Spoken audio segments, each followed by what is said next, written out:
살면서 단 한 번도 여유 있게 살아본 적이 없습니다. 부모님도 젊을 적부터 가난하셨고, 저는 어린 시절부터 일찍이 학교를 그만두고 부모님을 도와서 일을 해야 했어요. 그렇지 않으면 가족끼리 먹고 살기가 힘들었거든요. 당연히 친구라고 할 게 제대로 있을 리도 없었습니다. 그러나 그런 상황에서도 유일하게 제게 친구라고 부를 수 있을 만한 사람이 하나 있었어요. 몇십 년 동안 이어진 우정이었고, 그 친구와는 어릴 적 힘들었던 순간부터 늘 오래도록 함께 해와서 그런지 서로가 누구보다도 서로를 잘 이해해주는 그런 좋은 관계였습니다. 저는 가족만큼 혹은 가족보다 더 그 친구를 믿고 의지했어요. 특히나 청소년 시절에는 왜 다른 애들은 그냥 평범하게 학교 다니면서 공부하는데 나는 학교도 제대로 다니지 못하는 거지? 에 대한 불만이 너무 강해서, 부끄러운 이야기지만 살짝 엇나가기도 하고 부모님과의 사이도 그렇게 좋은 편이 아니었어요. 그럴 때마다 제 힘든 것들을 토로할 수 있는 대상은 그 친구가 유일했습니다. 야, 우리 나중에 어른 되더라도 우리 계속 친구하면서 지내는 거다. 그 친구가 없었다면 제 인생은 아마 2배 정도 더 암울했을 거예요. 힘겨운 학창 시절을 보내면서 친구와 시간을 보낼 수 있다는 게 제게는 정말 거의 유일한 위안이었으니까요. 부모님의 일을 도우면서도 시간이 난다면 꼭 친구와 만나서는 별건 아니더라도 함께 돌아다닌다거나 이것저것 구경하는 등 여러모로 시간을 보냈습니다. 이런 저희의 우정은 당연히 어른이 되어서도 변치 않았습니다. 특히나 친구는 저만큼은 아닐지라도 역시나 집안 사정이 그리 넉넉지 않았기 때문에 아마 친구 역시 저를 어느 정도 의지하는 부분이 있었을 거예요. 서로가 서로를 보듬었다 보니 당연히 사정이 조금 더 나아진 뒤에도 우정은 더욱더 견고해져 갔습니다. 그러다가 30살이 되었을 때 친구가 결혼을 하게 되었어요. 정말 가족 같은 친구였기에 그 누구보다도 친구의 결혼식이 너무나 기뻤습니다. 저는 없는 형편에 있는 돈을 다 끌어모아서 축의금도 200만 원을 해줬어요. 당장 한 푼이 아쉬운 상황에서 200만 원이란 돈이 크긴 했지만 친구와는 바꿀 수 없었죠. 야, 너는 무슨 축의금을 200만 원이나 했어? 괜히 미안하게. 아, 아이, 다른 사람도 아니고 네 결혼식인데 내가 돈을 아낄 일이 있냐? 걱정 말고 받아. 대신 나중에 배로 갚고. 알았지? 결혼을 한 친구는 이전보다 훨씬 더 안정적이고 행복해 보였습니다. 그런 모습을 보니까 저도 결혼이 하고 싶어지더라고요. 하지만 결혼은커녕 언감생심, 연애조차 꿈도 못 꾸는 처지였어요. 부끄럽지만 20살 시절 어쩌다 연이 닿아서 짧게 만났던 여자친구를 제외하고는 저는 30 후반이 될 때까지 여자 손 한 번 못 잡아본 요즘 말로 모태솔로였어요. 주변에 저 같은 사람은 많이 없어서 제가 연애 경험이 없다는 건 유일하게 저희 가족과 친구만이 알고 있었죠. 사실 여자친구 같은 게 없던 지 오래되다 보니 그동안은 그렇게 외롭다는 느낌이 들지 않았는데, 이상하게 친구가 결혼해서 사는 모습을 보니까 나도 더 늦기 전에 연애를 좀 해볼 걸 이라는 후회가 들더라고요. 하지만 워낙 숫기도 없고 여자랑 잘 어울릴 자신도 없기 때문에 저는 노총각 신세를 유지해야 했어요. 너는 언제 결혼할 거냐며 손주는 안 보여줄 거냐는 부모님의 성화를 제외하면 노총각으로 사는 것도 아주 나쁘지만은 않았죠. 가끔씩 친구네 집에 가서 재수 씨도 만나고 친구네 자식 보면서 시간을 보내는 것만으로도 어느 정도 외로움이 충족이 됐거든요. 그러던 어느 날이었습니다. 한 3달 정도 친구와 연락이 안 되던 때가 있었어요.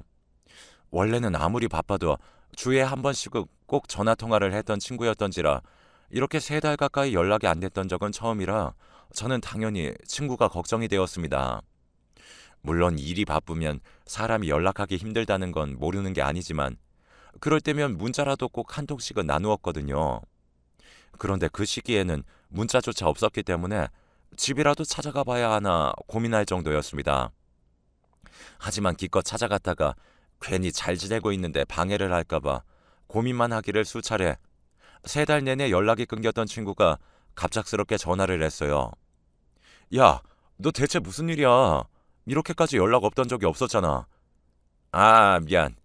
요새 내가 상황이 좀 안 좋고 그래서 연락할 겨를이 없었다. 아, 그래? 지금은 상황이 어때? 괜찮고? 많이 나아졌어. 뭐 그냥 당장 죽지만 않을 정도지 뭐.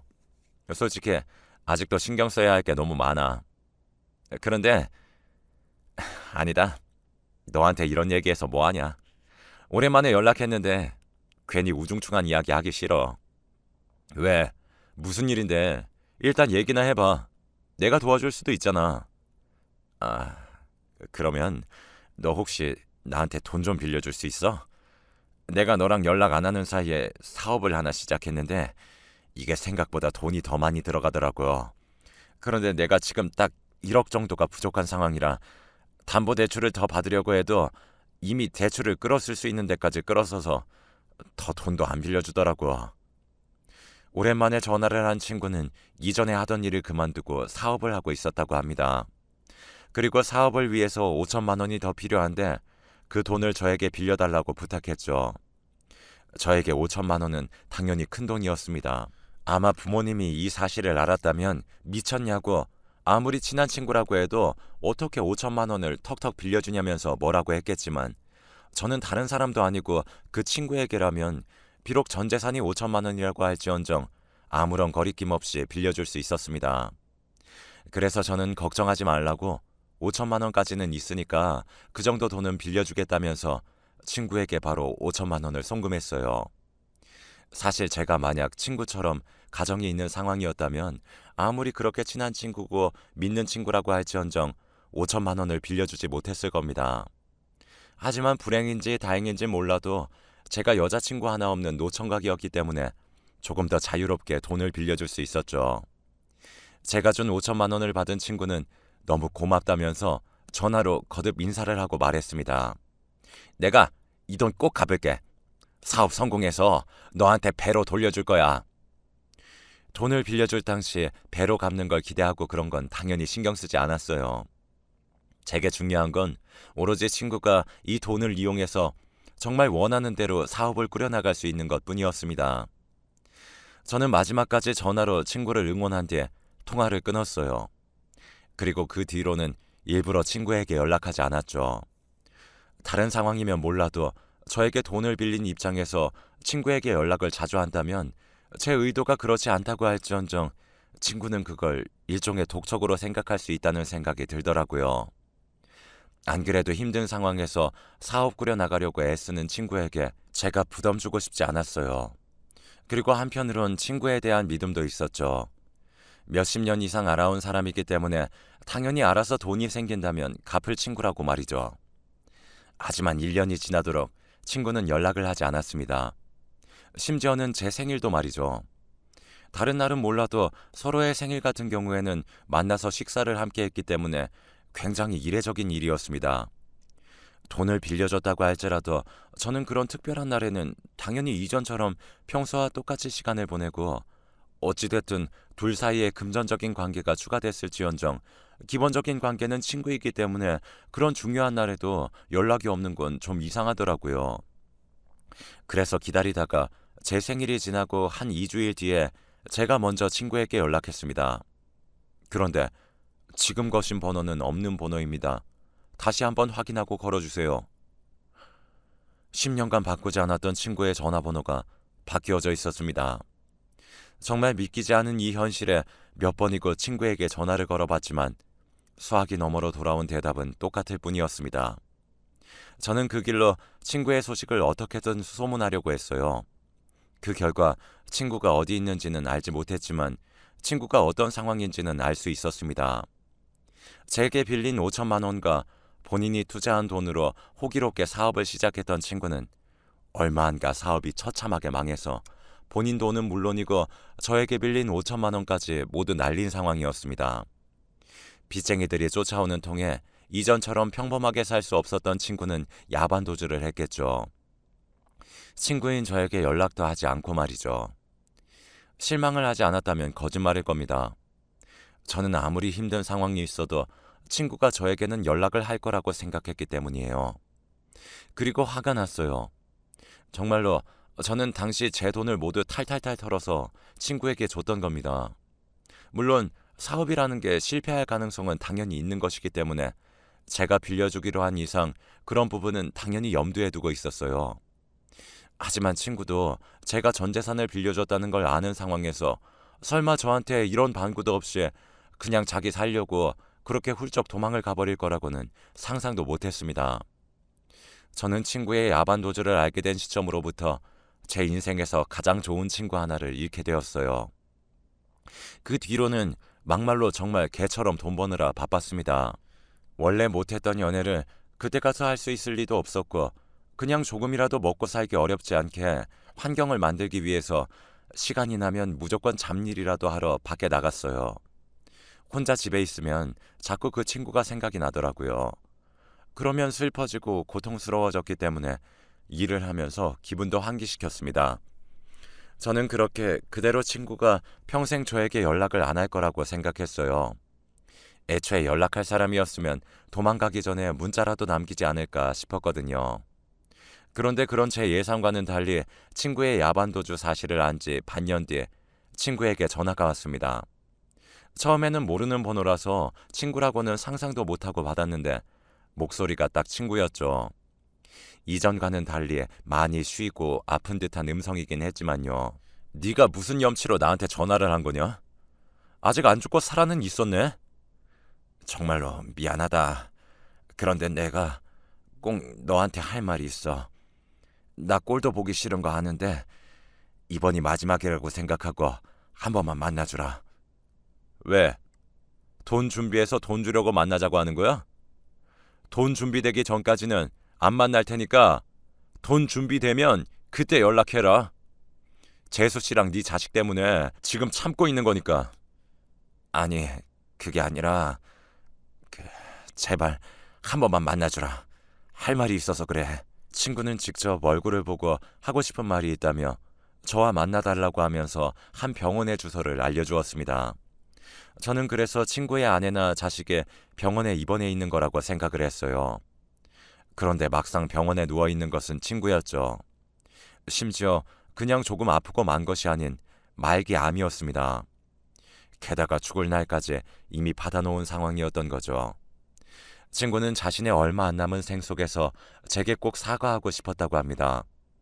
병실에 초라하게 누워있는 친구를 보니 만감이 교차했습니다. 누구보다 덩치도 커서 건강했던 친구인데 이제 앙상한 뼈만 남아 금방이라도 눈물을 떨굴 듯한 눈빛으로 저를 쳐다보는데 그 순간에는 아무 말도 아무것도 할 수 없었습니다. 그리고 친구는 조용히 입을 떼기 시작했어요.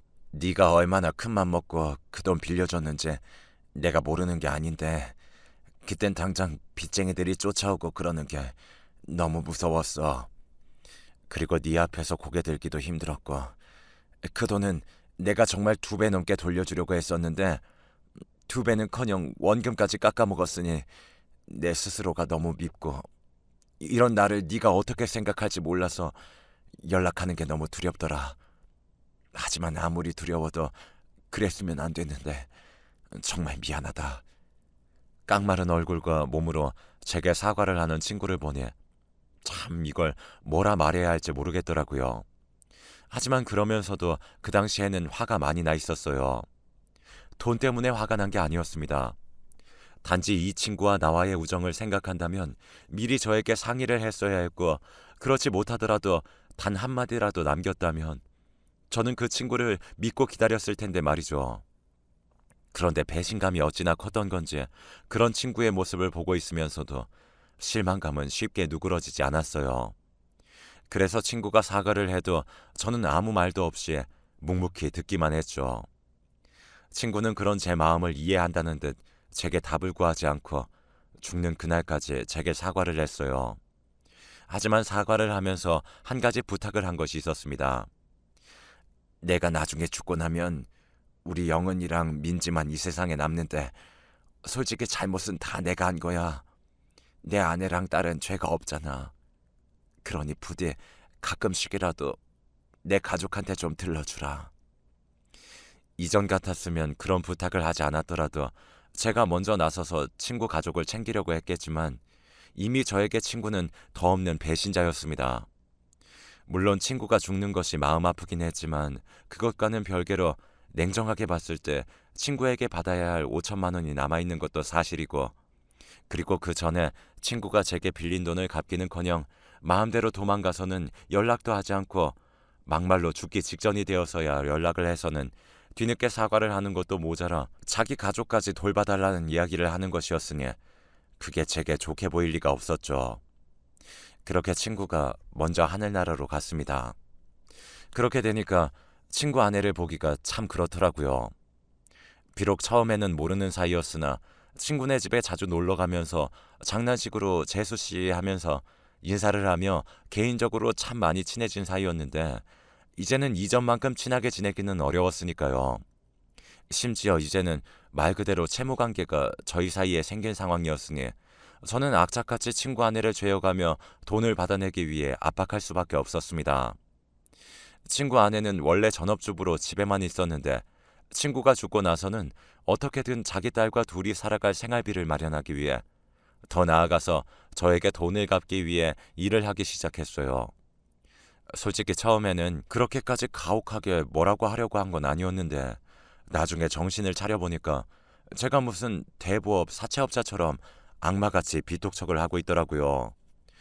사실 법적으로 상속 포기를 하게 되면 재수 씨는 저에게 돈을 안 갚아도 됐었는데 다른 금융권 등은 법적으로 처리를 했지만 제 돈은 어떻게든 갚겠다고 하더군요. 저도 어차피 그럴 생각이었기 때문에 그 말이 크게 와닿진 않았어요. 그래서 더욱 돈에 집착하게 되었습니다. 대체 이런 식으로 해서 언제 5천만 원을 다 갚으려고 그래? 잠 덜 자고 먹는 거 줄여. 내가 성혁이 그 녀석한테 빌려준 5천만 원이 내 전 재산이란 얘기 들었어? 물론 잘못을 성혁이 그 녀석이 했지만 지금 걔는 죽었는데 어떡해. 남은 사람이 갚아야지. 솔직히 제가 막말을 했다고 하더라도 친구 아내 입장에서는 견디기 힘들었을 겁니다. 하지만 친구 아내는 묵묵하게 일을 했어요. 아주 조금씩이라도 돈이 생기면 즉각 저에게 송금을 했고 정말 제 말 그대로 본인 입에 들어가는 거, 본인이 걸치는 거 전부 아끼는 것 같더라고요. 제가 그 모습을 거의 3년을 봐왔습니다. 하지만 제가 애초부터 그렇게 안면몰수한 인간 말종은 아니었던지라 진짜 제 돈 갚으려고 아등바등 사는 재수씨 모습을 보니 그게 참 안쓰럽기도 하고 짠하기도 하고 동정심이 들더라고요. 게다가 3년을 그렇게 열심히 했는데 저에게 갚은 돈이 3천만 원이 좀 안 되었습니다. 물론 제대로 일하지 못하는 형편에서 1년에 1천만 원씩 갚았다는 건 어떻게 보면 거의 고무적인 일이네요. 하지만 그만큼 재수씨 그리고 재수씨의 어린 딸은 제대로 사람같이 살지도 못하고 있었죠. 언제부터인지는 모르겠지만 어느 날부턴가 재수씨를 볼 때마다 아, 내가 이 돈을 다 받아야 하는 건가 하는 생각이 들었습니다. 5천만 원, 당연히 큰 돈이고 말씀드렸듯이 제 전 재산을 다 갖다 준 것이었기 때문에 당연히 소중한 돈입니다. 그러나 곰곰이 따지고 보면 그 돈이 현재 상황에서 꼭 필요했던 것도 아니고 이제 저한테 아무런 말도 없이 도망갔던 친구에 대한 원망도 어느 정도 많이 희석이 된 상황에서 제가 남은 2천만 원 정도를 받고자 지금처럼 재수씨와 재수씨의 어린 딸을 이런 식으로 고생시켜도 되는지에 대한 회의감이 무척 많이 들었습니다.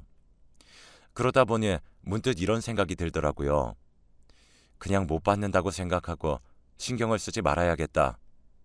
재수씨와 어린 딸이 불쌍해 보이는 시점에서 이미 말은 다 한 거였죠.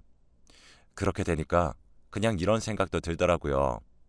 애초에 그 2천만 원은 내 돈이 될 운명이 아니었다고요. 그래서 그때부터는 점차 재수씨에게 보내는 돈도 줄이라고 하고 약간 상황이 힘들거나 하면 돈 보내는 것보다 당장 먹고 사는 걸 우선시하라고 넌지시 이야기했습니다. 이상하게 그 시점부터는 진짜 친구 생각이 엄청 많이 들었어요. 죽기 전에 가끔씩이라도 좋으니 자기 가족을 들여봐주고 보살펴달라고 말하던 친구의 유언도 생각났죠. 어쩌면 저는 5천만 원으로 시작된 돈 때문에 제 인생에서 더 없을 친구 하나를 제 마음에서 도려낸 게 아닌가 싶었습니다. 완벽히 마음을 고쳐먹은 뒤로는 더 이상 재수씨에게 빚을 갚는다는 명목의 돈도 받지 않았어요. 오히려 제가 일을 하고 조금이라도 여윳돈이 있다면 이걸로 민지랑 먹고 사는 거 생활비로 쓰라고 이야기하면서 돈을 주곤 했습니다. 물론 친구에 대한 앙금이 아예 없다고 하면 그건 솔직히 거짓말일 거예요. 어떻게 아예 없을 수가 있겠습니까? 친구가 했던 일들이 사라지는 게 아닌데요. 하지만 정말 재수 씨와 그 딸은 죄가 없잖아요. 게다가 무엇보다도 제가 친조카처럼 대했던 그 어린아이가 늘 제게 삼촌 삼촌 하면서 따라다니는 게 언제부턴가는 양심이 되게 찔렸습니다. 사실상 저는 말이죠. 그 아이 삼촌이 아니라 빚독촉하고 다니는 사채업자나 다름이 없었는데 행동을 바꾸고 나니 마음이 편해졌습니다. 재수 씨는 처음에는 이런 제 호의를 괜찮다고 하면서 조금 불편해하는 듯 보였지만 하루 날 잡고 진지하게 이야기하고 나니까 제가 정말 진심으로 둘을 돕고 싶다는 걸 알았는지 그 이후부터는 제가 해주는 호의들을 아무런 말 없이 받아들였습니다. 그리고 이것저것 하나하나 신경을 써줬어요. 내 마음은 그렇지 않은데 일부러 못되게 굴었던 지난 날을 비에 씻기듯 씻어내기 위해서 몸부림치듯이 두 모녀에게 정말 열과 성을 다해 잘해주게 되었습니다. 가족처럼 말이죠. 재수씨, 이 근처에 재수씨가 다닐 만한 학원이 있는데 한번 가보면 좋을 것 같아요. 새 일자리 구하기 어렵긴 한데 재수씨 나이 정도면 충분히 자격증 따서 다닐 수 있을 거예요. 변변찮은 일자리도 구하지 못하는 재수씨에게 자격증 학원을 소개시켜주면서 일자리를 구하는 것까지 도와주었습니다. 그러다 보니까 재수씨 입장에서는 제가 무척이나 고마웠나 봐요. 사실 5천만 원 중 2천만 원은 거의 받을 생각을 하지 않은 상태에서 재수씨가 딸과 살아갈 수 있도록 도와준 거니까요. 그래서인지 재수씨가 어느 날 그러더라고요. 저한테 동생이 하나 있는데 얘 한번 만나봐요. 얘가 예쁘고 착하고 성격도 좋아서 만약 잘 되면 그래도 좋은 관계로 지낼 수 있을 거예요. 갑작스러운 선짜리 제의에 처음에는 거절했습니다. 애초에 저 같은 상황에서 여자는 꿈도 못 꾸고 있었고 사실 스스로에 대한 자신감이 많이 없었거든요.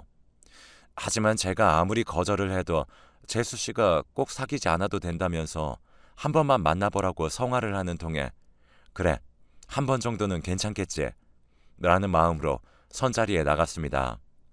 그런데 재수 씨에게 예쁘고 참하다는 설명을 듣긴 했지만 정말 선자리에 나와 있는 재수 씨의 동생은 어딜 가도 사람들이 다 돌아볼 만큼 빼어난 미인이었습니다. 심지어 나이도 저보다 10살이나 어렸죠. 진짜 부담되더라고요. 저는 그냥 아저씨 얼굴에 배도 나와 있고 가진 것도 없는 상황이었는데 그냥 늙음하게 좋은 경험한다고 생각하고 가볍게 시간을 보내다 돌아왔습니다. 그런데 재수 씨 동생이 먼저 다음에 또 만나자고 이야기했고 어쩌다 보니 몇 차례 더 데이트를 하게 되었는데 그럼 안 되지만 시간이 지나면 지날수록 재수 씨 동생에게 반해가는 저를 느끼게 되더라고요.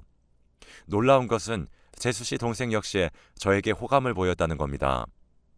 그렇게 둘이 가졌던 만남이 계속 이어지면서 저희는 약 2달 뒤에 연애를 하게 되었어요. 이 얼마나 기적 같은 일인지 함께 길거리에 나가면 거짓말 안 하고 주변 사람들이 저놈은 얼마나 능력이 있길래 저런 미인을 옆에 끼고 다니지 하는 시선으로 저를 다 쳐다봤습니다. 솔직히 당장 사귀고 있는 저 자신도 이해되지 않아서 물어본 적이 있었어요. 왜 나 같은 아저씨를 만나는 거예요? 그러면 여자친구는 늘 이렇게 이야기했습니다. 저만큼 배려심 넘치고 착한 사람이 없다고요. 나중에 들어보니까 여자친구는 재수 씨에게 제 이야기를 많이 들어왔던 모양입니다. 그리고 자연스럽게 제가 생활비를 지원해주고 일자리도 알아봐주는 점, 그리고 남은 빚은 거의 받지 않는 식으로 행동을 취하고 있다는 점까지 들은 여자친구는 먼저 저를 만나보고 싶다고 재수 씨에게 이야기를 했다고 해요. 그리고 실제로 만난 제가 정말 재수 씨에게 들은 것처럼 착해 보여서 마음에 들었다고 했죠. 결국 저희는 지금 결혼식을 올리고 부부로서 살고 있습니다. 살면서 제게 결혼은커녕 연애 자체도 불가능한 일이라고 생각하고 나랑은 연이 없는 일이다 하며 살고 있었는데 이렇게 어리고 예쁘고 현명한 아내와 결혼하게 되다니 지금도 솔직히 믿기지 않아요. 재수 씨가 강력하게 제 칭찬을 하면서 이야기하지 않았다면 아마 제게 이런 날은 없었겠죠. 상황이 이렇게 되고 보니까 제가 마음을 고쳐먹은 것이 천만다행이라는 생각이 듭니다. 여러분도 당장은 손해를 보는 일이라고 생각이 될지언정 최대한 마음을 곱게 쓰시면 저와 같이 복을 받을 수 있을 거예요.